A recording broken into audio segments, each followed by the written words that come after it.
Attempt but hands off. Be assertive but back up. All at the same time. It's that sudden, total realization of what's important in life. Humans are important, and love is important. Hi everyone, we just filmed this entire video, and I want to do a disclaimer right at the beginning. We are talking about heavy stuff.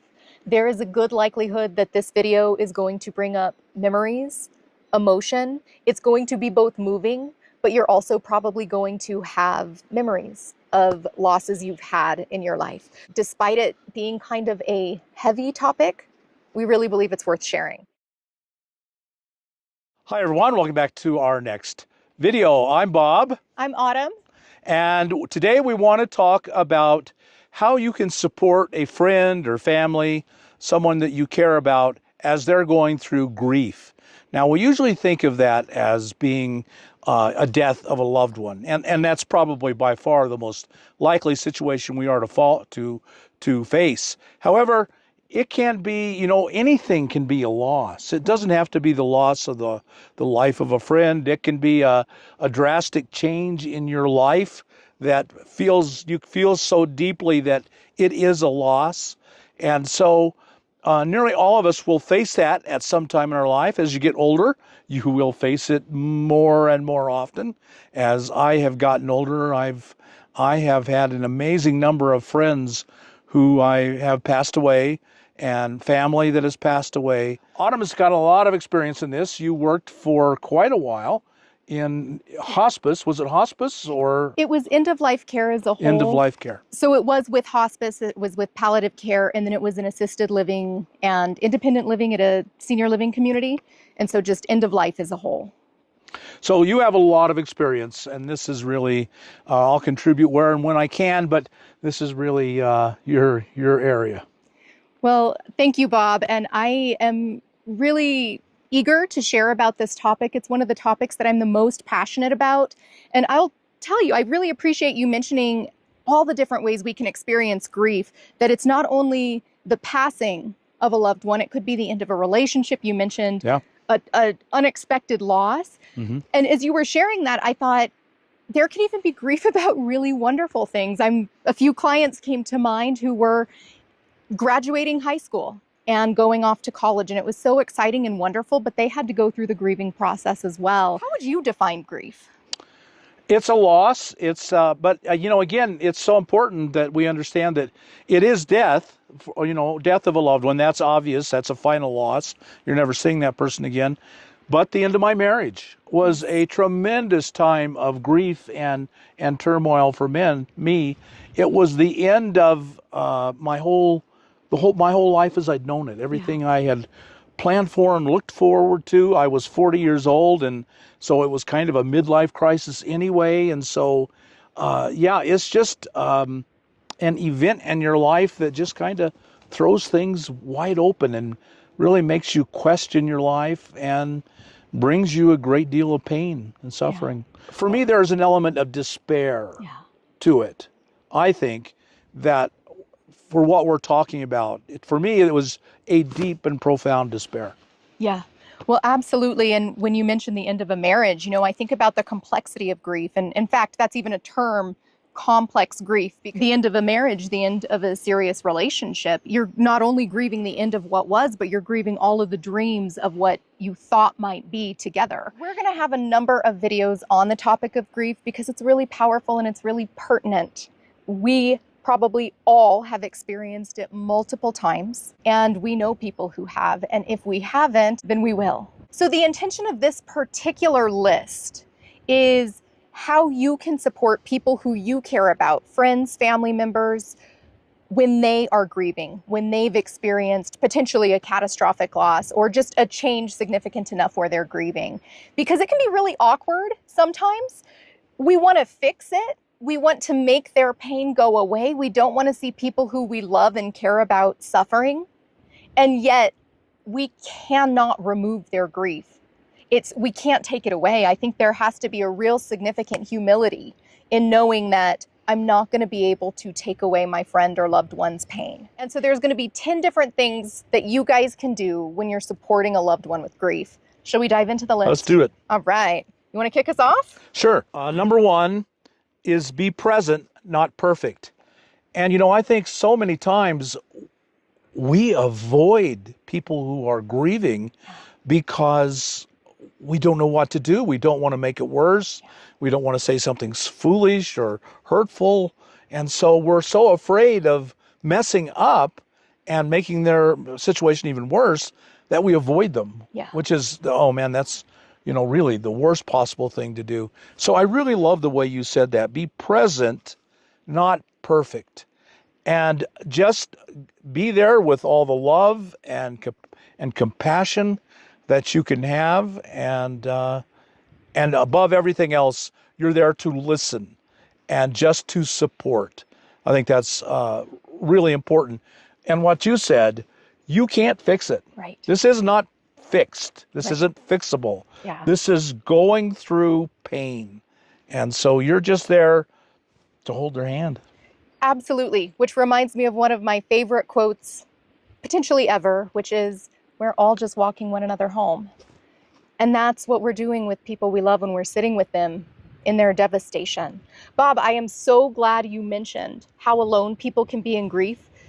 That is something that I've heard so many times, and it's understandable, but it's heartbreaking as well, that somebody goes through a tragic loss, and because their community, just good intentions, doesn't want to say the wrong thing, doesn't know how to be present in that moment, may not be there. And so I think that piece of be present, not perfect, is knowing there's nothing you can say that's going to take their pain away, but the willingness to feel their pain with them. And that's another reason I think we may avoid it, is when we're empathetic people, we're going to feel with them and we feel how they're hurting.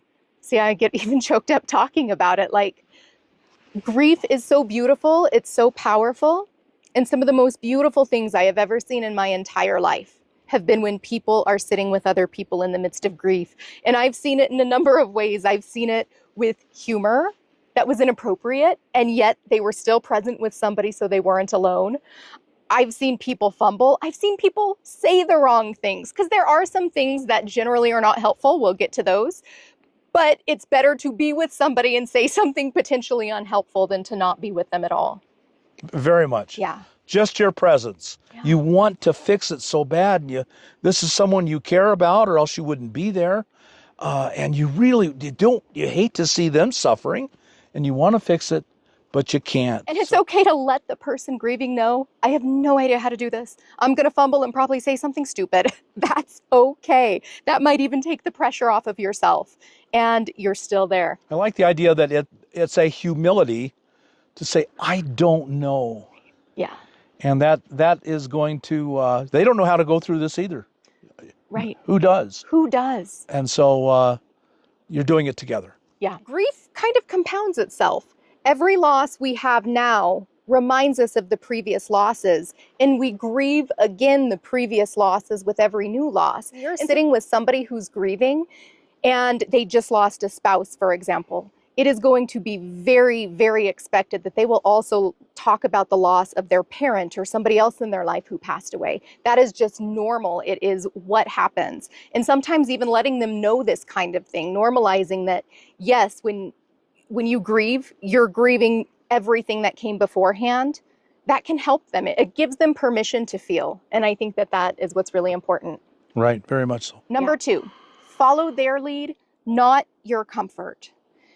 So we kind of spoke to this, and we'll probably have some overlap between these different ones, but just really letting them be. Just that piece that Bob was talking about, basically showing up, maybe kind of showing up with a backing off mentality. You're not trying to change anything about their experience, and know to expect they might be laughing at a very bizarre time. That's really, really common. And I won't get into the details, but there's actually a very specific biological nervous system reason that happens.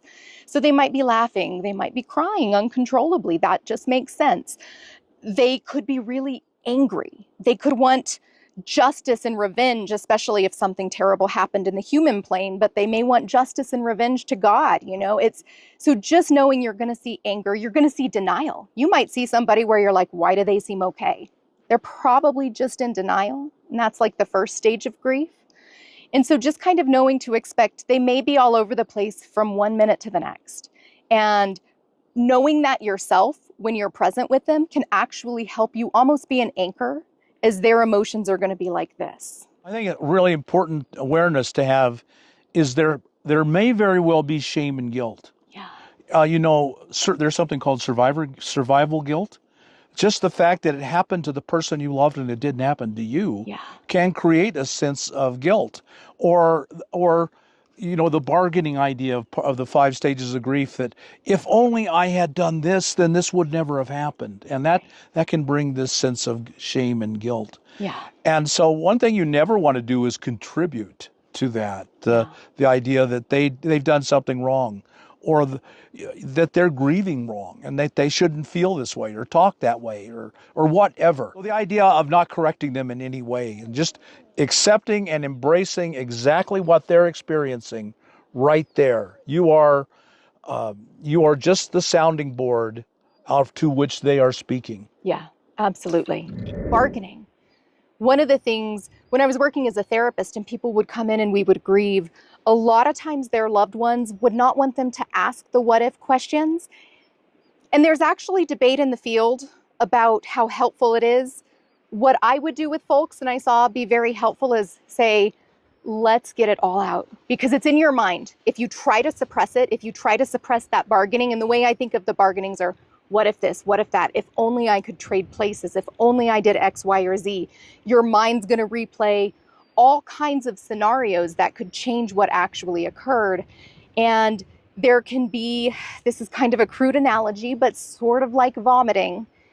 When your stomach is really ill, you feel better after you vomit. Vomiting is very unpleasant, but kind of getting all those what ifs out, that's another way to be there for a friend in the middle of bargaining, is saying, we can't change it, but just let it out. What if this, what if that? And don't try to correct them. Don't even try to reason with the what ifs. It's almost just like, in the same way, again, I'm being crude, but in the same way you wouldn't reason with vomit, it's, you have to let them process through it. Their brain is just trying to make sense of what occurred and to try to find control where it lost the ultimate, most devastating control. Right. I go back to Carl Jung and his idea that things that are repressed becomes the destructive poison in your life. Yeah. And so just to say it out loud, even, as you're listening, you think, well, this is just nonsense. This person's not having any guilt, but don't correct. This is the healing process, getting it out there for them to look at it and to feel it. And really, the friend's job, the supporter's job, is simply to be there to speak to. All this swirl of emotions can come out and be spoken into existence, and then once spoken and seen, can be released. That's your job. Never to correct, never to say, no, don't feel that way. You're there only to be the sounding board. Grief needs a witness. That's part of the medicine, is just purely witnessing it. That yes, your grief is real, your emotions are real, they matter, and you're not alone. There is no way to grieve wrong. So just offer love and acceptance at all times. Right. And on that note of there's no way to grieve wrong, there's no way to avoid it either. It's almost like I've seen folks be like, I was prepared for my loved one's death. They had this terminal illness. I was prepared. And their grief still took them by surprise, because there's really no way. I don't know why this analogy keeps coming to mind because it's crude, but when we need to vomit, there's no way to make the stomach pain stop until we go through it. It's just going to hurt, sometimes terribly. What you repress destroys, becomes poison, and must be vomited out. Right. It is crude, but boy, it's really, really true. Okay, number 3 is very simple. It's don't disappear, gently stay in touch. I lost a son. I had a son take his own life. I just simply broke off contact with everyone in my life and withdrew.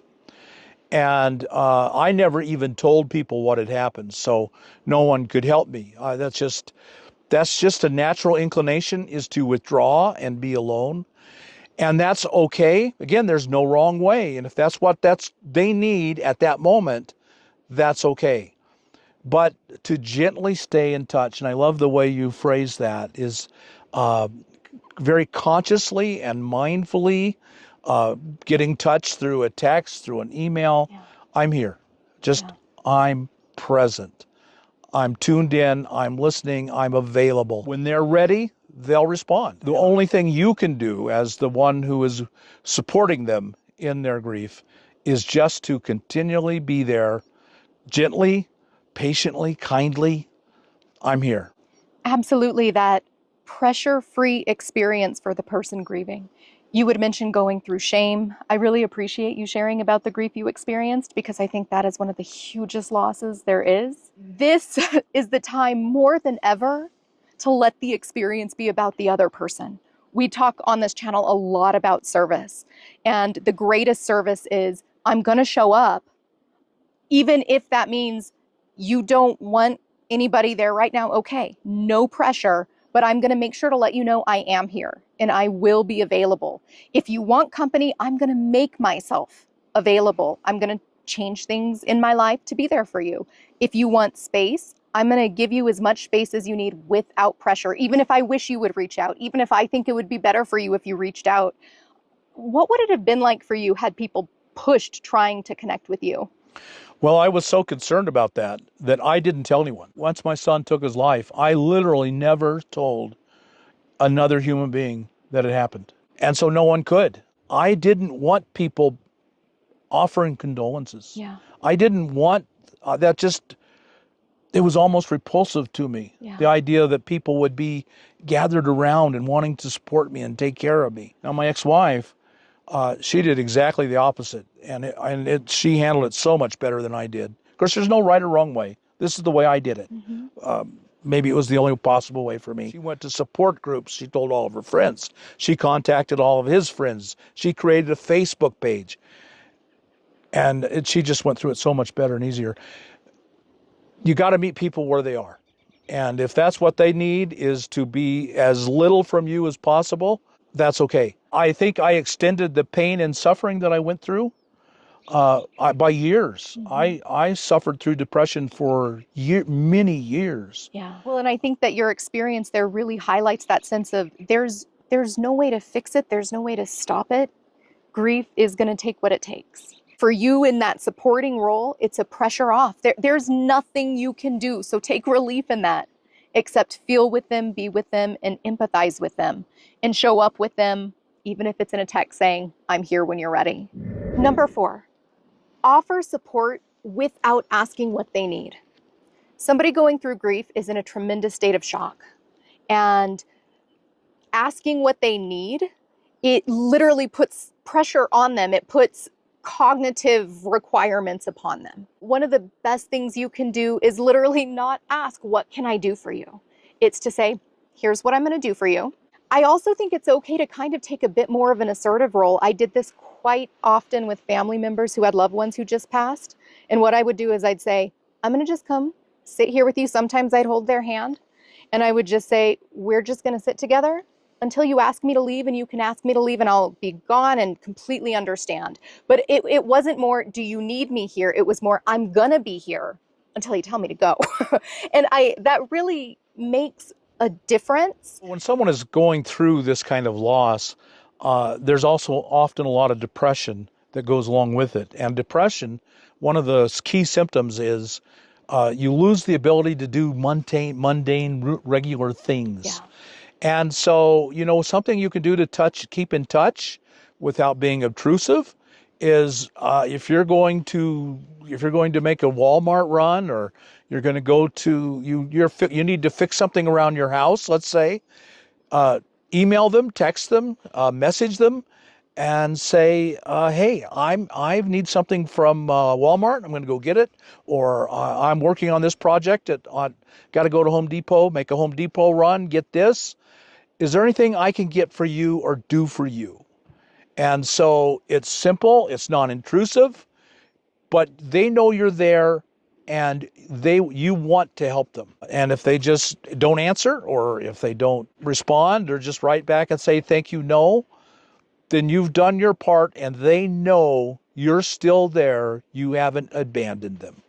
They're not alone. Call them and say, hey, I just made this great meatloaf. Would it be okay if I brought a plate over? Practical, simple ways to be of service. I have a story to share, an example story that it's hard to share this without tearing up because it's so moving and tragic and moving. You know, and that's the thing. We see some of the most beautiful aspects of human behavior in some of the most tragic experiences. That's just fascinating and beautiful. I think about this family I was working with who lost a child suddenly. It was horrible. And they had a large family. A mom in the community who was connected to this family, she arranged, it was incredible. Like overnight, she arranged this family to have 2 months of meals, breakfast, lunch, dinner for the entire family. She showed up and she said, your meals are taken care of for 2 months. We're going to bring them. You don't have to eat them. You can cook your own, but we are going to bring them, throw them out if you don't want them. They're here for you. And that fed them because it is very hard to eat. And as you mentioned, do normal functioning things whenever you're grieving. It's unreasonable to even expect that we would. Oftentimes people lose a significant amount of weight because they forget to eat during grief. So just having a meal there that you don't have to think about, you don't have to decide upon, you don't have to cook, that's a huge way to support somebody in grief. And just give it to them without even asking them. Just be like, here, toss it if you don't want it. And and every time they ate that meal, they knew they weren't alone. Yes. Someone loved them so much. Right. They would do this for them. Totally. See, that is what is so beautiful. It also brings to mind another quote that I love, which is, God never lets 1 ounce of suffering go to waste. Again, humans show up most beautifully in the most tragic of circumstances. We see the most bravery, the most compassion in these awful times. Number 5, I think, is another really important one. Simple, very simple, but profound. It says, listen more than you speak. Again, the healing comes in them processing their emotions and letting them out. That's the healing.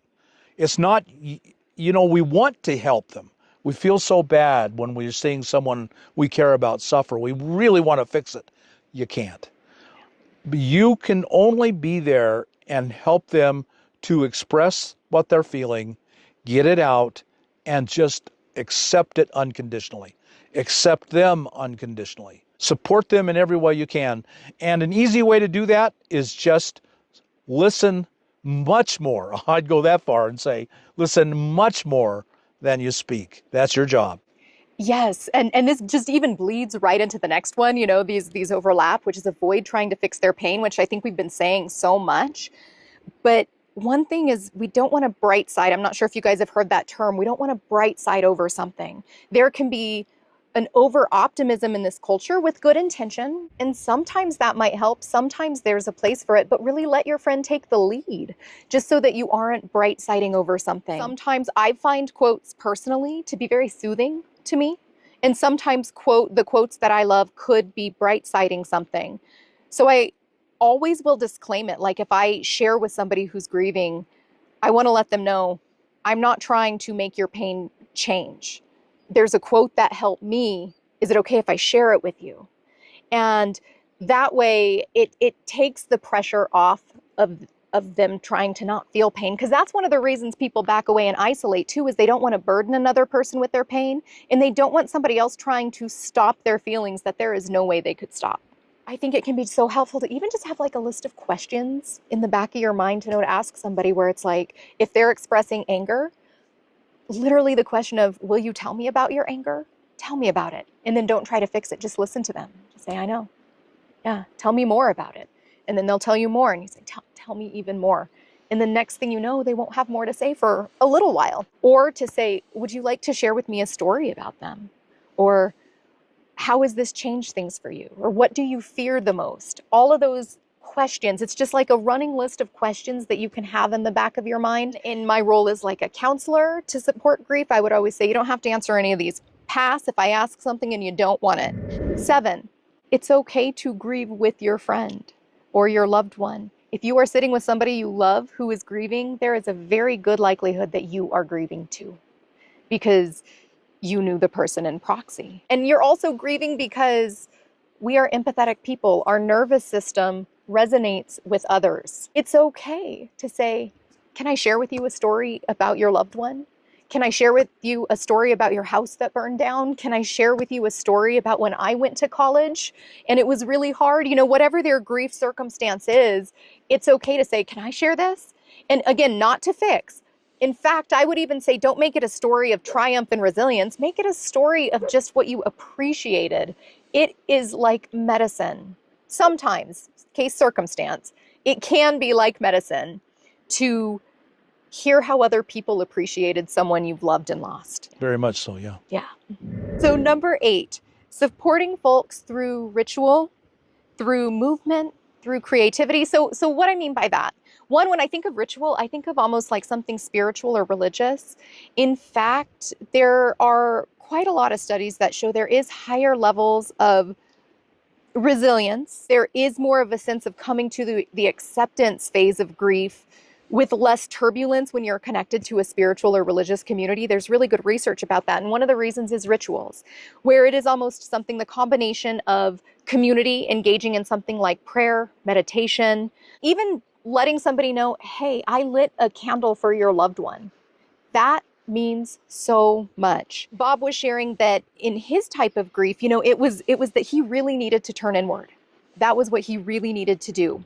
And so had I known you then, what I probably would have done, and this may have really been annoying, it may have been, but I probably would have been like, Bob, I'm going for a quiet walk, not saying anything, let's go, you know? And then if he said, I don't want to, I'd say, okay. And then I'd go for the walk. And then the next day I'd probably be like, I'm going for a quiet walk because I know he likes walking.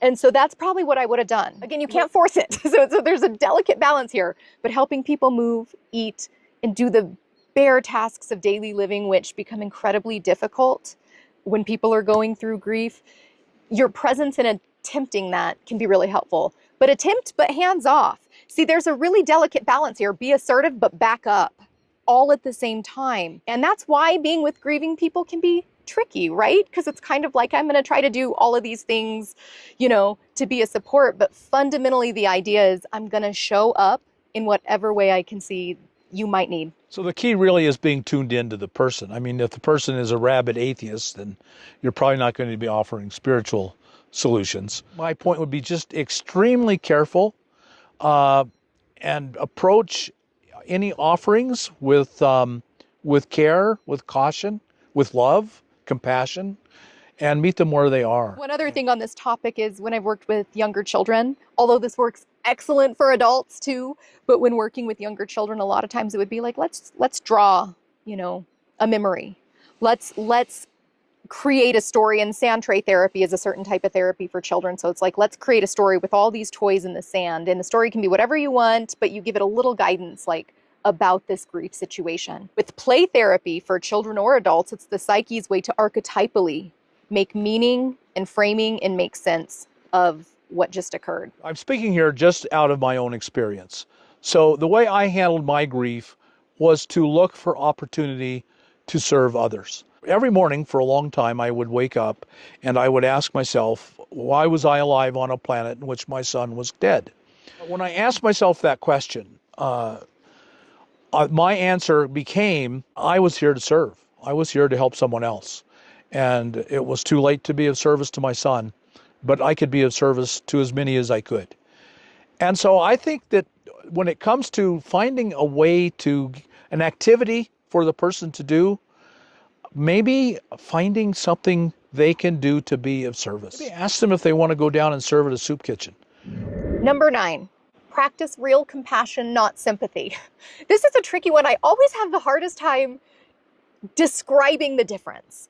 But sympathy is almost like, I pity you, there's hierarchy, I feel sorry for you. So even if it is aiming to come from a good place, there's hierarchy with it. So I think sympathy, there's a little bit of an ick feel with it. And so when somebody's grieving, the last thing you want is to give them an ick feel of hierarchy. It's a tricky way for me to describe it. How would you describe this one, Bob? Well, this is one I've given an awful lot of thought to. There are 3 words that we use. We use the word sympathy, empathy, and compassion. And I think sympathy, you don't feel what they're feeling. You haven't connected to their feelings. You have made an intellectual perception, decision. This person's really suffering. There's no real genuine connection. But with empathy, you've opened your heart and thought, how would I feel if I were them? Literally open your heart so that your heart can touch their heart. And they'll know that. There's no hiding that. They will feel that. And so then compassion is, I feel so deeply what the suffering this person's feeling. I must act. I must do something. You make those small steps. You offer to bring them, you're the friend who said, we're going to give you 2 months worth of food and throw it away. It's going to be at your door every day. Right. We're going to do that. Yeah. And I can guarantee that person, that broke through in their heart. Oh my gosh. Oh my, that was yes. just every time they saw that meal, it spoke deeply and profoundly to them. Yeah. So it's a progression. It's kind of a head, heart, hands. And that's how I think of all of life. So number 10 is let this experience change you too. This is a profoundly moving experience for your family member or friend that you're working with. But it should be a life-changing experience for you too. If you'll take what I was just talking about and opening your heart and just allowing it to break open. There's a quote that I don't have the quote for, but it's every heartbreak is to tear down the walls and open up our heart. That's what this experience should be for both of you. That you open the walls of your heart for this person. This openness should change you for the rest of your life. Whenever there is an ending, well, there can't be an ending without a beginning. And there is something really magical, and I don't say that in a bright-siding, minimizing way, but there is something really magical about an ending, whether that's the end of a relationship, the end of a life, the end of a job, the end of anything. It is a holy moment. It is a liminal moment. We'll probably have a video on the liminal moments as well. And when you had mentioned that quote, I thought of a few quotes as well. One is, pain is the breaking of our shell, which encloses our understanding. And I think about when we are with somebody who's grieving, our shell gets broken too. If we're feeling with them, if we're in that empathy and compassion, then our shell is broken. And there is the potential for so much wisdom. There's the potential for so much learning. There's the potential for so much connection to the divine. Again, there is a sacred moment right at the end of anything. And so I think the willingness, I would say that's almost maybe the hugest takeaway of all, the willingness to feel the pain, to be uncomfortable, to not know how to do something, and to show up anyway.